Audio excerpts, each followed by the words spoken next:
안녕하십니까. 우성민 목사라고 합니다.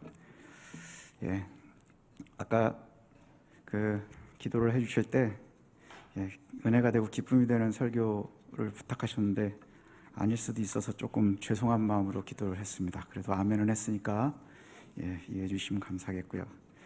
새성실교회라고 하는 아주 작은 교회를 목회하고 있습니다. 사람들은 개척교회라고 부르고요. 15년이나 됐으니까 개척교회는 아닌 것 같습니다. 아주 작습니다. 그래서 저를 보는 분들마다 가끔 되게 안타까워 하시는 분들이 계시는 것 같아요. 고생하고 있다고 아마 생각해서 그러시는 것 같은데, 저는 솔직히 말씀을 드리면 교회는 아주 작지만 행복하게 목회하고 있습니다. 하다 보면 중간중간에 왜 어려움이 없겠습니까? 교회가 크고 작은 거하고는 상관없이 늘 어려움은 따라오겠죠.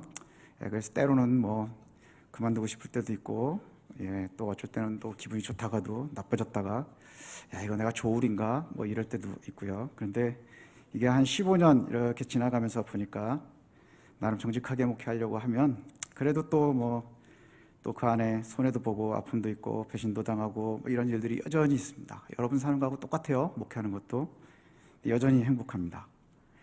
목회자로 타협하지 않고 성경대로 정직하게 목회하려고 노력한다 하는 자부심 하나로 행복할 수 있는 것 같습니다.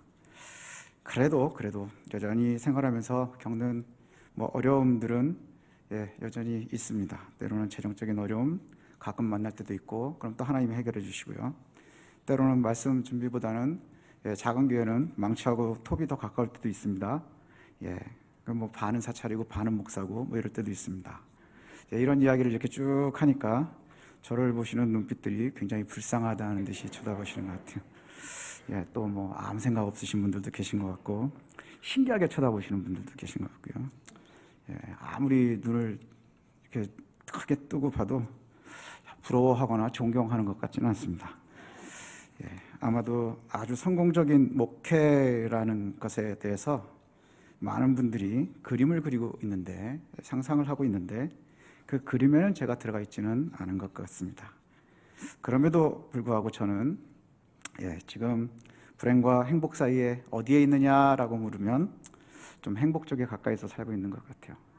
또 성공과 실패 사이에 어디쯤에 가까이 있느냐 하면 나름대로 지금까지 타협하지 않고 버텼으니 성공 쪽에 조금 가깝지 않나, 이렇게 생각하면서 늘 감사합니다. 근데 제가 이렇게 감사할 수 있는 이유가 뭐냐? 이렇게 감사하면서 나름대로 자신 있게 하면서 이렇게 살아갈 수 있는 이유는 뭐냐?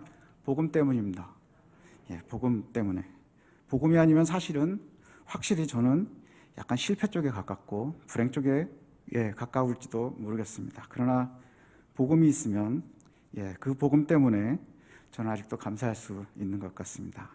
그럼 이제 우리가 한번 생각해 봐야 되겠죠. 복음이 뭡니까? 복음이 뭐예요? 예수님의 삶과 가르침, 그것이 복음입니다. 예수님이 이 땅에 오셔서 죽으시고 부활하셨다 하는 그 기쁜 소식, 이것을 우리가 복음이라고 합니다. 신학교에서 신학을 공부하다가 보면 이런 단어들이 많이 나와요. 바울신학, 요한신학, 그 다음에 여러 누가신학, 이런 이야기들이 나옵니다. 근데 예수신학이라는 말은 없어요. 예수신학이라는 단어는 쓰지 않습니다. 왜냐하면 예수님 자신이 복음이고 예수님 자신이 말씀이기 때문입니다. 예수님의 말씀을, 예수님의 복음을 잘 설명한 바울의 서신들을 많이 연구하고, 그리고 그 안에서의 신학적인 룰을 잘 찾아내서 그것을 설명하면 바울신학이다 이렇게 얘기하고요. 또 누가의 것은 누가신학이다, 요한의 것은 요한신학이다 이렇게 이야기를 합니다. 그래서 사람들이 이렇게 생각을 하고 정리하다가 보면 신학은 조금씩 바뀌기도 하고 발전한다고도 하고 그렇습니다. 왜냐하면 신학 자체는 진리가 아니기 때문이라는 것이죠. 예수의 복음 말고는 진리는 없습니다. 그래서 예수의 삶과 가르침을 알려주는 성경, 예수의 삶을 소개하고 있는 그것을 우리가 복음서다 이렇게 얘기를 합니다. 그래서 마태복음, 마가복음, 누가복음, 요한복음을 가지고 있는데, 그 복음서는 공히 예수님을 소개하고 예수님의 말씀을 전하고 있습니다. 특별히 오늘 우리가 읽은 이 마가복음은 마가 자신의 이야기는 전혀 소개를 하지 않고요, 오로지 예수님의 가르침과 또 예수님의 사건들만을 나열하고 있습니다.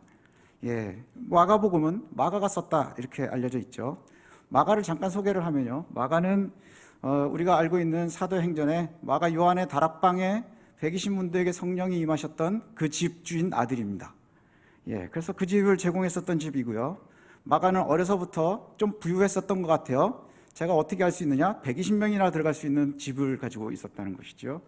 또 그의 삼촌이 바나바입니다. 그래서 바울과 함께 삼촌을 따라가지고 1차 전도여행을 따라간 적도 있습니다. 아주 귀하게 자란 도련님이 전도여행을 따라갔다가 큰 산맥, 험악한 산맥을 보면서 깜짝 놀라서 중간에 도망가 버렸어요. 그래서 바울과 사이가 굉장히 틀어지기도 했습니다. 하지만 마지막 때에 가서는 또 바울과의 관계가 회복이 돼서 또 바울이 마가를 너무너무 사랑했었던 그 장면도 나옵니다.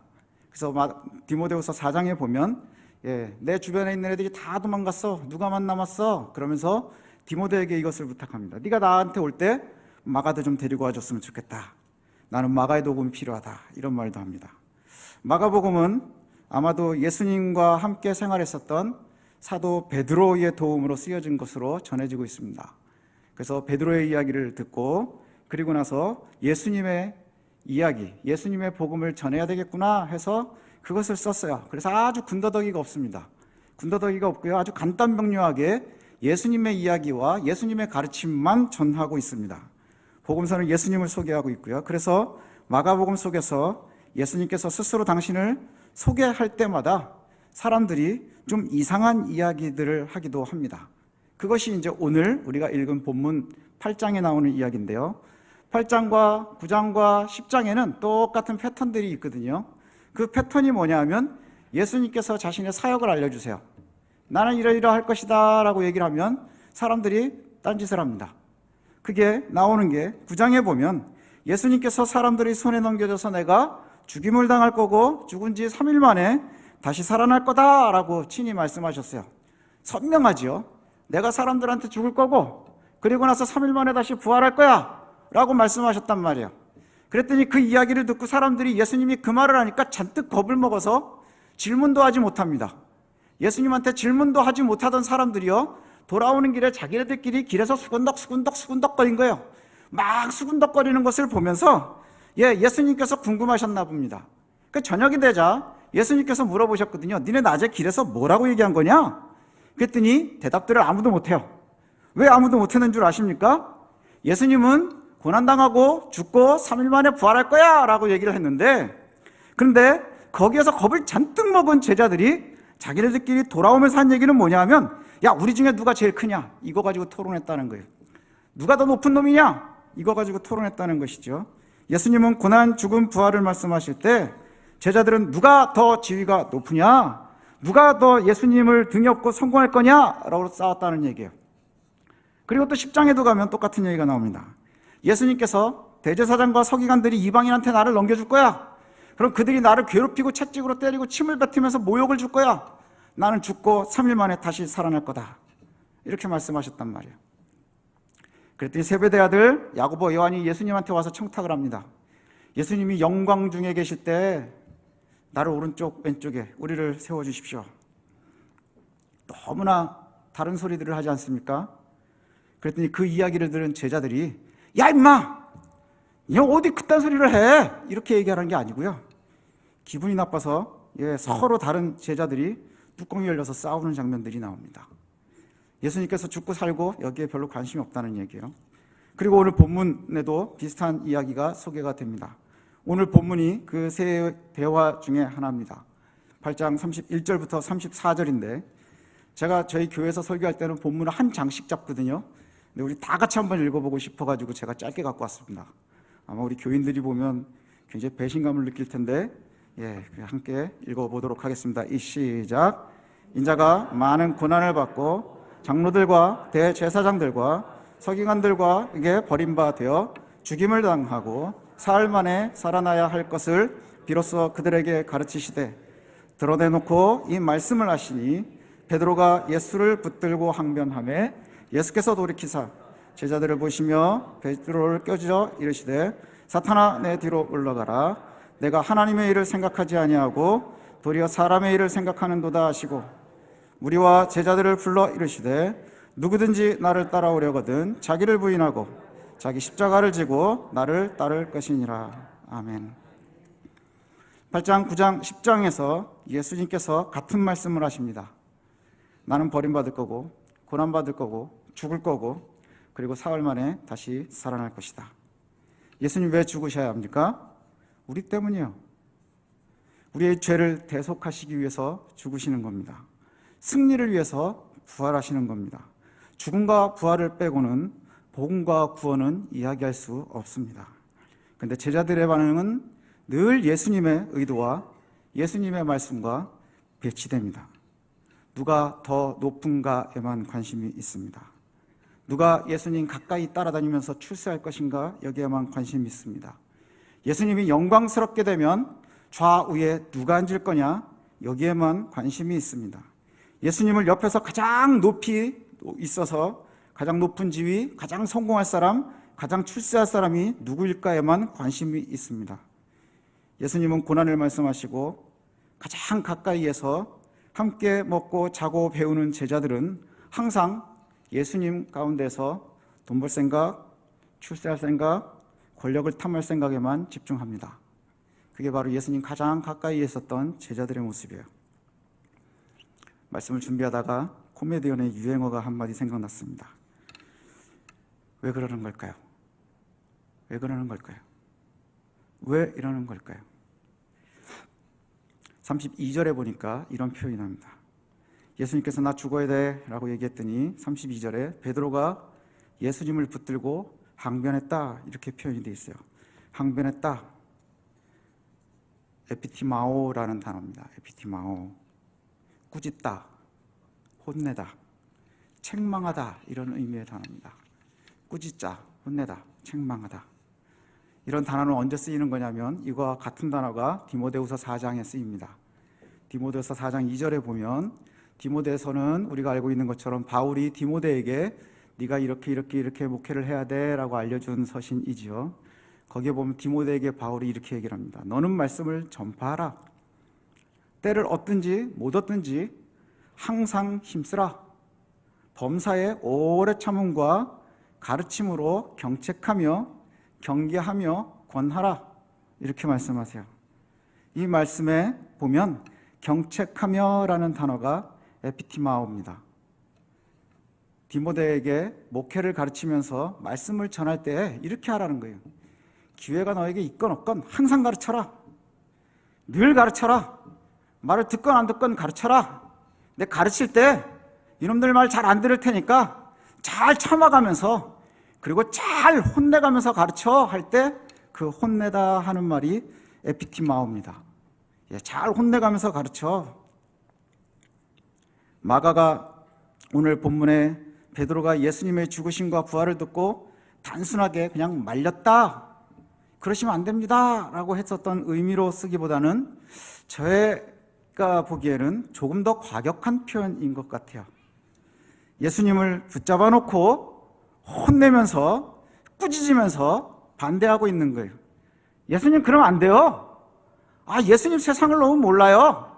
예수님 이렇게 하는 건 틀린 겁니다 라고 이야기하면서 지금 예수님을 꾸짖고 있는 거예요. 그랬더니 예수님께서 33절에 예수님이 베드로를 또 꾸짖습니다.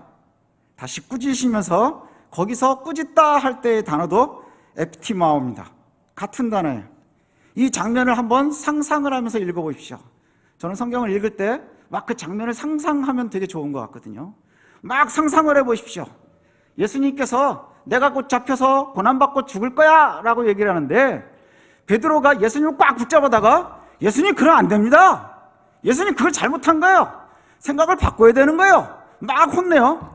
그때 예수님도 화가 나가지고 베드로를 막 혼내는 겁니다. 사탄아 뒤로 물러가라. 네가 하나님은 생각하지 않고 사람만 생각하는구나. 인간적으로 생각하면 베드로가 얼마나 섭섭했겠습니까? 사탄아 뒤로 물러가라니. 야씨, 내가 배도 버리고 엄마도 버리고 아빠도 버리고 이러고 왔는데 내가 누구 때문에 이 고생을 하고 있는데 뭐 이런 생각이 들지 않았습니까? 나보고 사탄이라니. 예, 이런 막말이 어디 있습니까? 이런 치욕이 어디 있습니까?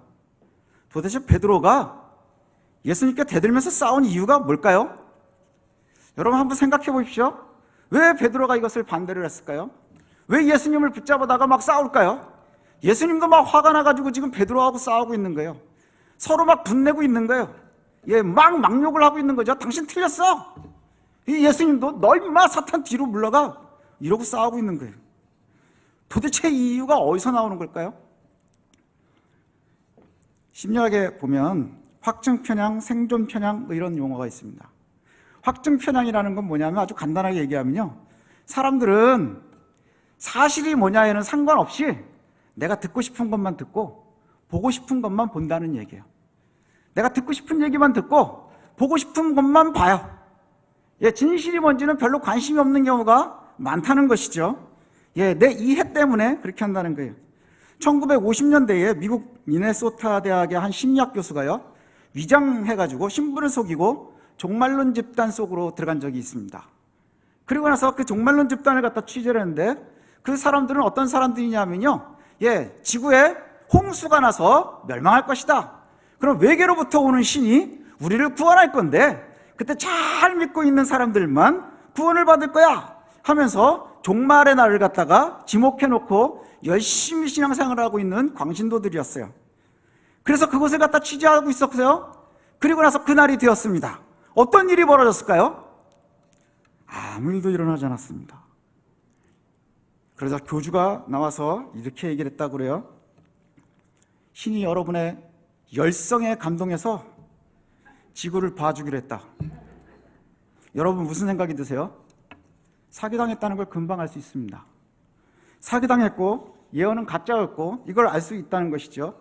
근데 이 신이 여러분에게 감동해서 지구를 구원해 주기로 했다, 용서해 주기로 했다 하는 말을 듣고요, 사람들이 더 열광을 하면서 축제를 벌였답니다.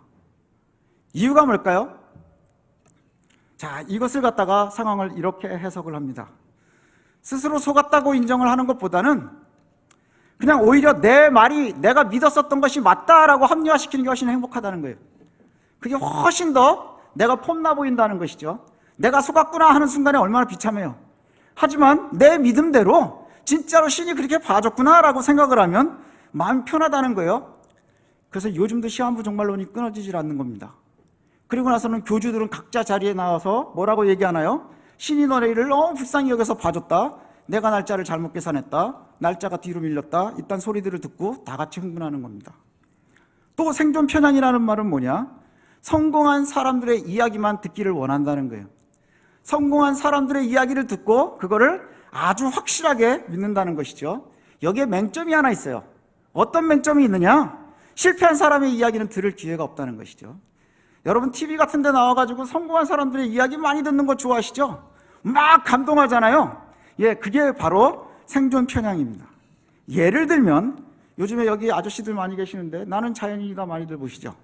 예, 제가 나는 자연인이다를 볼 때마다 저희 아내가 아주 기겁을 합니다. 자연인이 될까봐. 예. 건강을 잃은 사람들이 산속으로 갑니다. 그리고 거기서 약초를 펴 먹어요. 혼자서 나무를 켜 먹습니다. 그리고는 건강하게 내가 지금까지 몇 년을 버텼다, 뭐 이런 이야기들을 합니다.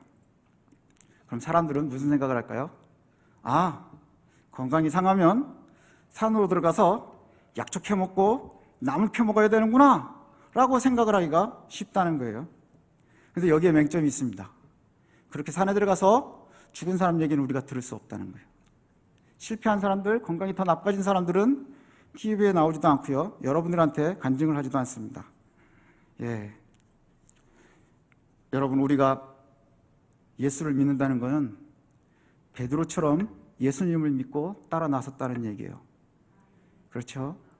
여러분, 예수 믿어서 구원받은 사람들이라고 자부하지 않습니까? 그럼 우리가 지금 베드로처럼 예수님을 따라 나선 거예요. 그래서 우리를 성도라고 합니다. 믿는 사람, 신자라고 합니다.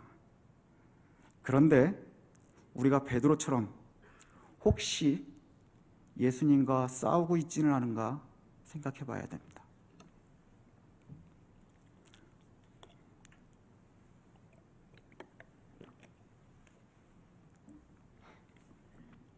우리가 예수님을 믿고 예수님을 따라 나섰는데 혹시 우리가 예수님과 싸우고 있지는 않은가? 예수님 이겨먹으려고 하고 있지는 않은가? 우리가 예수님처럼, 예수님과 싸우는 베드로처럼 그렇게 진지하게 싸우고 있지는 않은가? 진지함과 두려움을 한번 되돌아보시길 바랍니다. 나는 신앙생활을 하면서 내가 듣고 싶은 소리만 들으면서 살려고 하고 있지는 않은가? 내가 듣고 싶은 얘기만 해주면 좋아하진 않는가? 그래서 내가 듣고 싶은 얘기를 하면 아멘, 은혜 만빵. 하지만 내가 듣기 싫은 소리 하면 뭐라고 그래요? 내 생각과 다른 이야기를 하면 거절하고 은혜도 없고 때로는 성경을 꾸짖지 않습니까? 그게 요즘 현대인들의 모습인 것 같아요. 믿음 생활을 하면서 스스로 정해놓은 은혜의 조건들이 있다는 것이에요. 확증되어 있는 거예요. 이게 성공이구나. 그래서 은혜의 조건들을 정해놔요.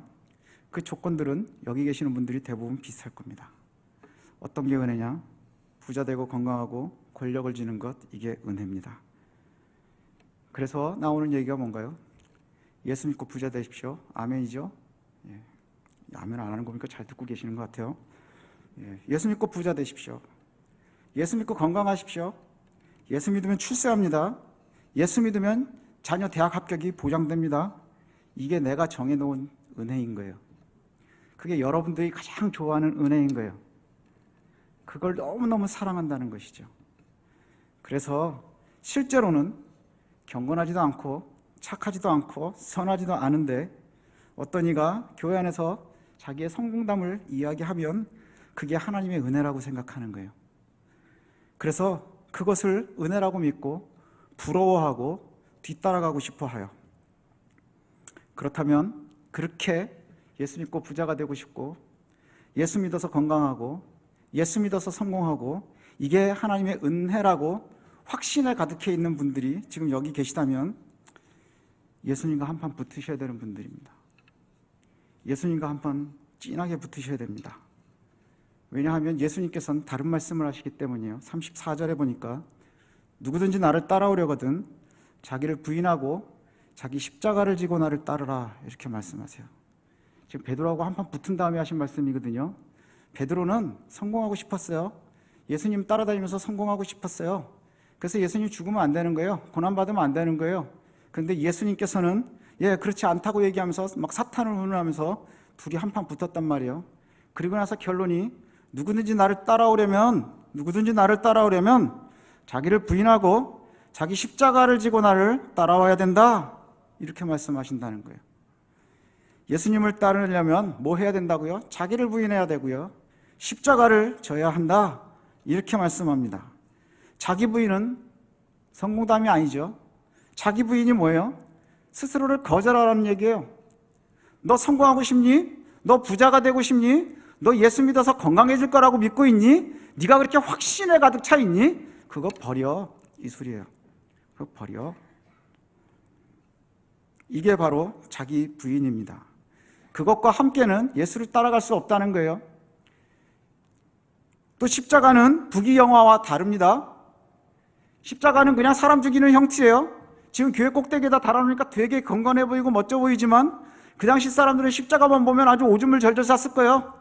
왜요? 너무너무 비참한 형틀이어서 로마 사람들은 거기다 매달지도 않았어요. 오직 거기에는요, 그냥 죽는 거예요. 사람 죽이자고 매달아 놓는 게 십자가입니다. 네 십자가 네가 지고 따라와, 이게 예수님의 말씀이세요. 부귀영화와는 거리가 좀 멉니다. 마땅히 그리스도의 복음을 위해서 손해볼 거 손해보고 거절당할 거 거절당하고 그거 감당하면서 따라와, 이 말씀하시는 거예요. 그런데 여전히 교회와 성도들은 자기 확신에 가득 차 있어요. 가장 큰 게 뭐냐? 예수 그리스도의 말씀보다 내 확신에 가득 차 있다는 거예요. 거기에 꽉 잡혀 있다는 거예요. 변할 생각이 1도 없어요. 아무리 우리 예수를 믿어도 변할 생각이 전혀 없어요. 그러니 변하지 않는 거예요. 여전히 교회들은 나를 부인하기를 거절합니다. 십자가는 사양합니다. 그래서 제가 불편할 수 있지만 다시는 안 불러주시겠지만 제가 꼭 한번 질문을 해보려고 합니다. 여러분은 여러분의 신앙생활에서 은혜를 쫓고 있습니까? 아니면 화려함과 영광스러움과 성공신화를 쫓고 있습니까?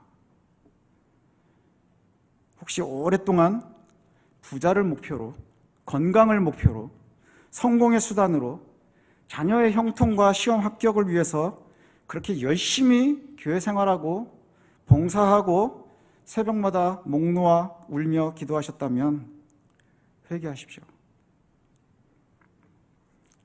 여지껏 여러분의 모습이 예수님을 분노케 했었던 베드로의 모습일 수 있다는 거예요.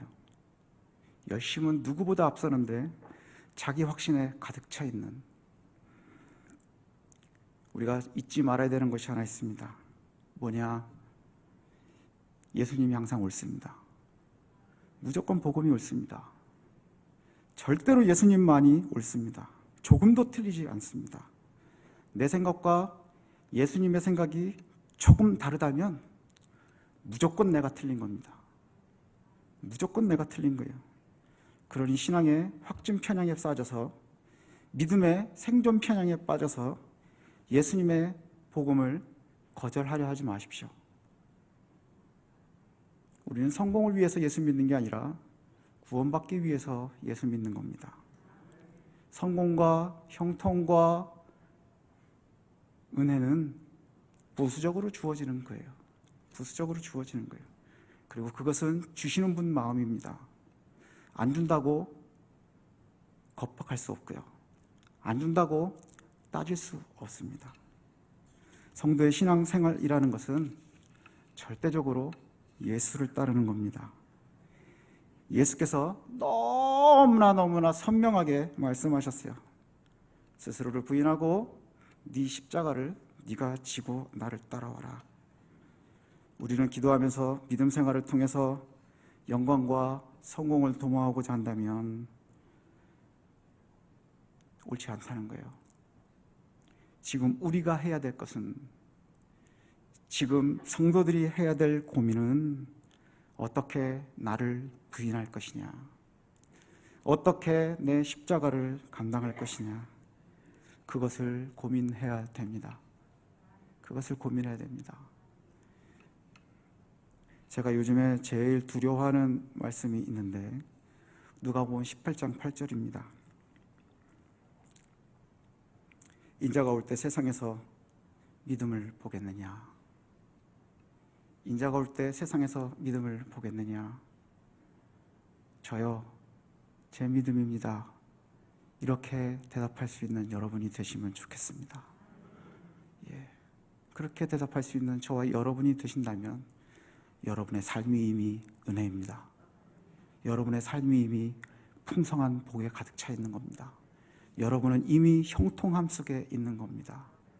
그러니 마지막 때에 주님께서 이 세상에서 믿음을 볼 수 있겠느냐 할 때에 제가 여기 있습니다 라고 고백할 수 있는 저와 여러분들 되시기를 소원합니다.